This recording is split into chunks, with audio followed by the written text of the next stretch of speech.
Non-binary is someone whose gender doesn't fall within the context of the binary that we set up in society. It's part of a larger kind of goal of questioning these assumptions about gender and questioning why there only need to be two. There's a million ways to be a man and a woman. That's why we don't need more than two genders.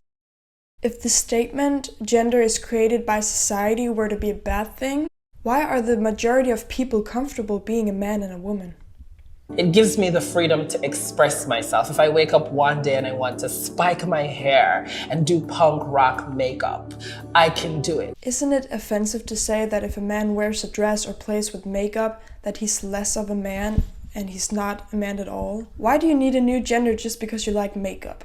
Can't real men like feminine stuff? Every couple of decades, some designer decides that men's shorts are 5 inches shorter or 5 inches longer. In the 70s, if you look at what men were wearing, they were like Rockettes, like shorts were up to here, and now it's like get it, down to the knee. Non-binary is freedom from that whole game. It's like I don't care what the men's department at Marshall's suddenly has decided that like men need to wear.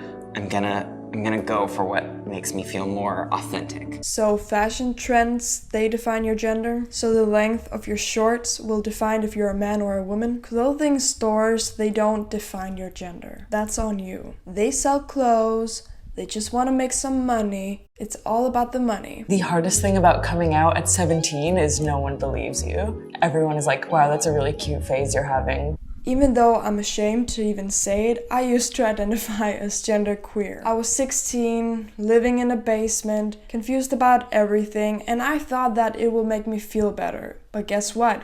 It didn't. For a lot of trans people, they go through that phase, and that's completely fine. And when I criticize non-binary people, I don't criticize the people who are confused about their identity, or for the people who maybe think that they're non-binary, but it turns out they have gender dysphoria and they end up transitioning. I'm not criticizing them. I only criticize people who are activists or who are outspoken about it. Most people are going to assume that you're one of two genders, a man or a woman, and so every single day you have to be correcting them. That seems like a lot of work, jeez. A lot of times people get pronouns right twice, and then I find it's often the third time that people start slipping. And how does that make you feel?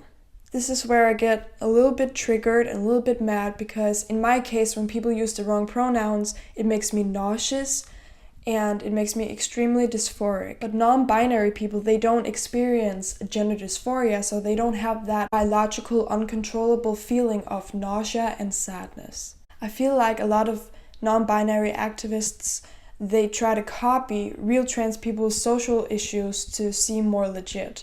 It actually makes me sick. You can't be seen as heterosexual, you can't be seen as homosexual.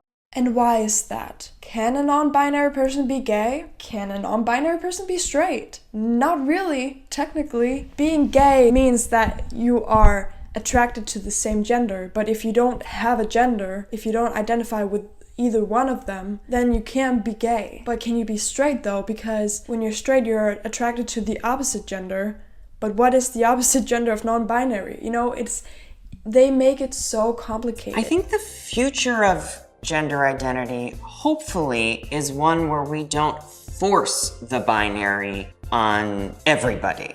But it's okay to force the non-binary ideology on everyone? My point is that it's unrealistic to have an expectation that the majority will adapt to the minority. It's most likely that the minority adapts to the majority, if that makes sense. I hope that the future will move towards more of individual expression rather than this mob mentality to follow the crowd to be like everybody else.